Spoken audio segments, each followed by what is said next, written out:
Aujourd'hui, je vais vous donner 4 conseils pour terminer un Ironman si vous êtes nul.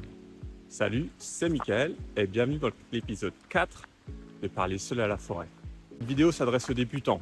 Si vous êtes un triathlète confirmé, que vous voulez aller à Hawaï, que vous êtes déjà allé à Hawaï, cette vidéo n'est pas pour vous.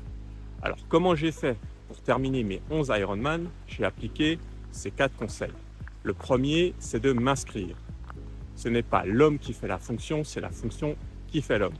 De la même façon que je ne suis pas réveillé un matin en étant prêt à être papa, ce n'est que quand j'ai su que ma femme était enceinte que j'ai commencé à devenir père. Cela fonctionne de la même façon pour l'Ironman.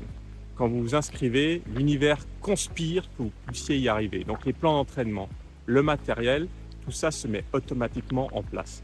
Mais il ne faut pas attendre d'être prêt. C'est le fait de vous inscrire qui va vous rendre prêt. Le deuxième conseil que je vous donnais, c'est d'être présent à la course. Si vous êtes présent sur la plage le matin de la course, alors statistiquement, vous avez plus de 90% de chances d'être finisher. Personnellement, j'essaie d'éviter de penser au maximum aux 3,8 km de nage, 180 km de vélo et 42 km de course à pied. Mon objectif, les jours précédant la course, c'est d'être présent sur la plage le matin avec ou sans néoprène. Cette façon de penser permet d'enlever beaucoup de stress. Le troisième conseil, vous n'avez pas besoin de tout savoir. La complexité est l'ennemi de l'exécution. Alors en 2025, on vit une époque formidable. Il y a des dizaines de chaînes YouTube en français ou en anglais. D'ailleurs, dans cette vidéo, on n'aborde pas les problématiques de matériel ou de plan d'entraînement. Il y a plein de chaînes YouTube, de sites internet qui font ça beaucoup mieux que moi. Mais par contre, on peut être bloqué ou on peut vite être saturé avec toutes les informations et penser qu'on fait les choses pas correctement. Il faut bien garder une chose en tête. La quantité d'informations dont vous avez besoin pour terminer un Ironman est dérisoire par rapport à la quantité d'informations disponibles. Choisissez un plan d'entraînement, choisissez le matériel et ensuite allez-y.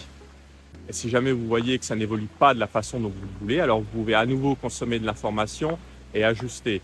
Mais il ne faut pas regarder absolument tout ce qui est disponible sur le net avant de se lancer. Pour mon premier triathlon en 2013, j'avais une simple montre chronomètre. Je sais que par exemple sur le marathon, je calculais de tête ma vitesse et cela suffisait amplement. Conseil, ne pas se comparer.